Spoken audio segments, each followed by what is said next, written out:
Bienvenue sur Africa 24 dans cette nouvelle édition du 12-15 au sommaire de l'actualité. La réforme de la commission électorale indépendante fait débat en Côte d'Ivoire. L'opposition propose sa propre réforme électorale alors que le gouvernement table sur une recomposition de la CEI. Au Tchad, le premier salon africain de l'agriculture s'est ouvert ce mardi à N'Djamena, la capitale. Plus de 200 producteurs ruraux africains exposent à ce rendez-vous qui s'achève le 15 mars prochain.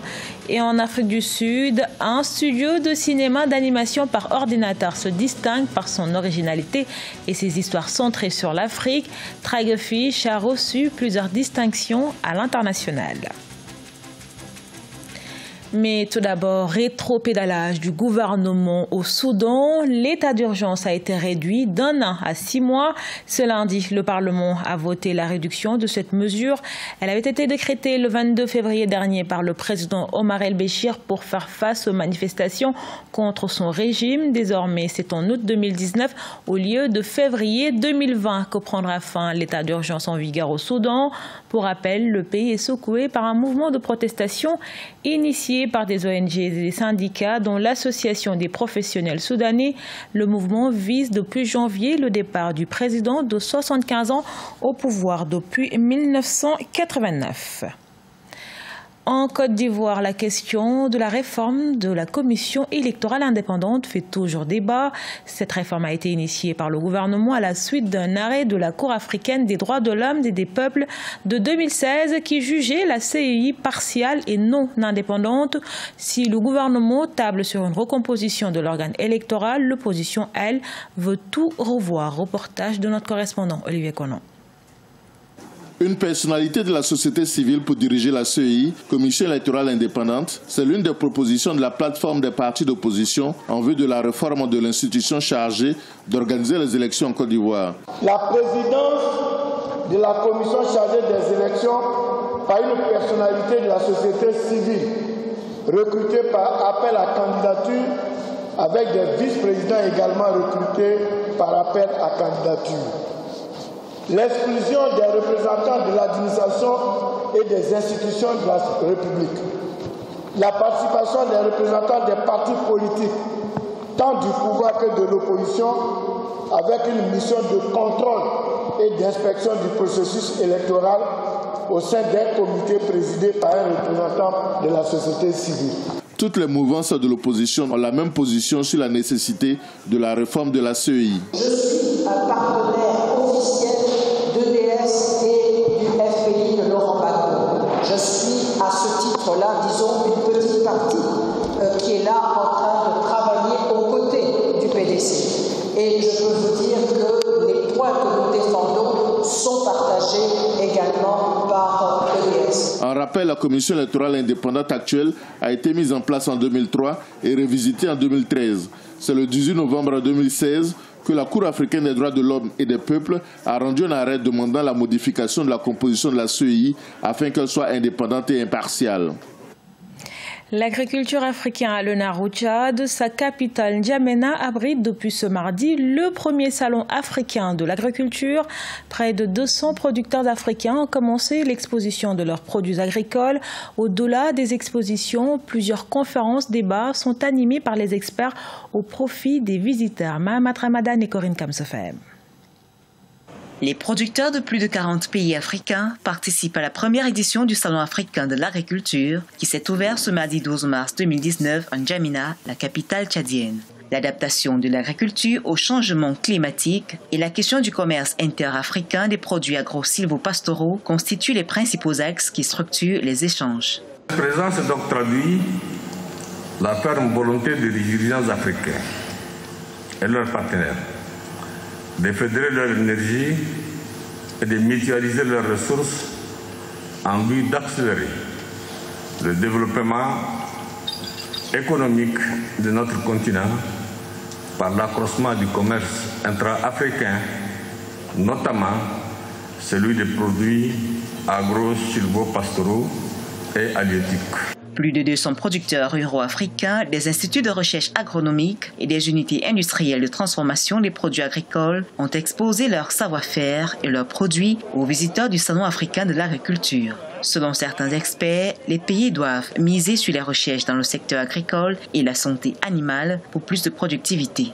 Il fallait maîtriser cette question de santé pour que le bon état d'un bon point permettait donc une bonne production et une bonne productivité à travers lesquelles on peut avoir et de la viande à exporter et de lait à exporter ou bien à transformer à travers la modernisation qui est déjà très annoncée au niveau du Tchad, surtout par la création des abattoirs et des unités de transformation des produits animaux. Plusieurs panels de débat sur la stimulation, la diversification et le développement des productions à haute valeur ajoutée et la construction d'un espace d'intégration pour les chaînes de valeur agricole en Afrique sont animés par les experts.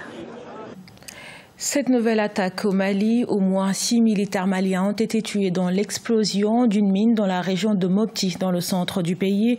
Ce mardi 12 mars 2019, 2 véhicules d'escorte des forces armées maliennes ont sauté sur des engins explosifs improvisés. Plus tôt ce dimanche, 2 soldats français de la force Barkhane ont été blessés dans l'attaque de leur campement temporaire près de la frontière avec le Niger. À noter que les violences djihadistes persistent dans le pays avec 237 attaques recensées en 2018, soit 11 de plus qu'en 2017 selon les Nations Unies. C'est le plus grand studio d'animation du continent, Triggerfish, un studio sud-africain de cinéma d'animation par ordinateur. Il innove dans le monde de l'animation en créant des histoires centrées sur l'Afrique et destinées au public africain, des réalisations qui lui a valu des récompenses. Marcel Farba-Maroun. Kumba, Adventures in Zambezia et plus récemment Revolting Rhymes, autant de productions dont les thèmes portent sur le continent africain, réalisées par le studio d'animation Triggerfish, basé au Cap, en Afrique du Sud. En 2012, le film Adventures in Zambezia avait rapporté plus de 34 millions de dollars au box-office. Malgré ses performances, les promoteurs du dit studio optent désormais pour une stratégie de diversification. Une grande partie du contenu que nous obtenons et qui est produit sur ce support est très eurocentrique et assez occidental.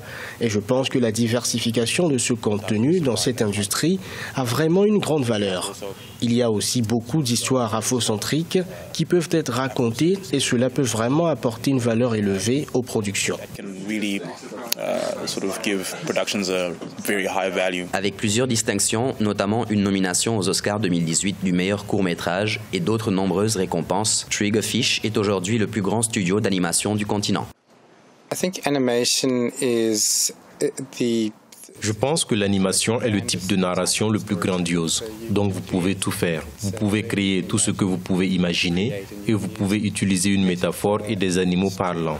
C'est donc un excellent moyen de communiquer car vous pouvez apporter des histoires qui ne peuvent pas être racontées d'une autre manière. Hormis les productions de films d'animation, le studio Triggerfish annonce la mise en place prochaine d'une académie avec pour objectif d'enseigner aux jeunes les opportunités qu'offre cette industrie. Triggerfish s'est également lancé dans l'industrie de jeux vidéo, un autre marché en plein essor en Afrique du Sud. Elle a impressionné le monde et même le président américain Donald Trump. Adara Charm-Gégé est la nouvelle star d'Internet avec ses jongles qu'elle enchaîne dans les rues du centre-ville de Lilongwe au Malawi. Passionnée de football, les prouesses de cette jeune maman de 29 ans ont ainsi été visionnées 9,2 millions de fois sur la toile en seulement 2 jours. Découverte avec Solange Dubois. Elle attire les foules partout où elle passe. Adara Gégé est une showgirl passionnée par le football. Cette mère de famille originaire de Dar el Salam est devenue célèbre dans le monde entier grâce à une vidéo partagée sur Twitter, faisant découvrir sa technique de kipi-upi. J'ai commencé à jongler avec des pelures d'orange et cela m'a beaucoup plu. Après les pelures d'orange, puis un ballon de football à la main et enfin un ballon de football adéquat, j'ai regardé Ronaldo et Messi. Ils m'ont beaucoup inspiré. Après une série de 90 balles d'affilée, elle alterne en se servant de sa tête et de son épaule. Tandis qu'elle se relève, elle pose la balle sur sa nuque, puis utilise ses pieds. Un show qui lui a valu l'admiration du président américain Donald Trump et de nombreux fans à travers le monde. J'ai observé ses aptitudes et je me sens intimidé. Je ne peux pas égaler son contrôle de balle. Elle a été reconnue dans le monde entier. Il est donc temps que nous la reconnaissons ici aussi. Ces prouesses ont ainsi été visionnées 9,2 millions de fois sur la toile en 2 jours. Adara Gégé compte devenir professionnelle et espère à présent trouver un contrat de sponsoring. Ce journal a été réalisé par l'ensemble de la rédaction. Merci pour votre fidélité. Retrouvez dans un instant une nouvelle édition de l'actualité sur Africa 24.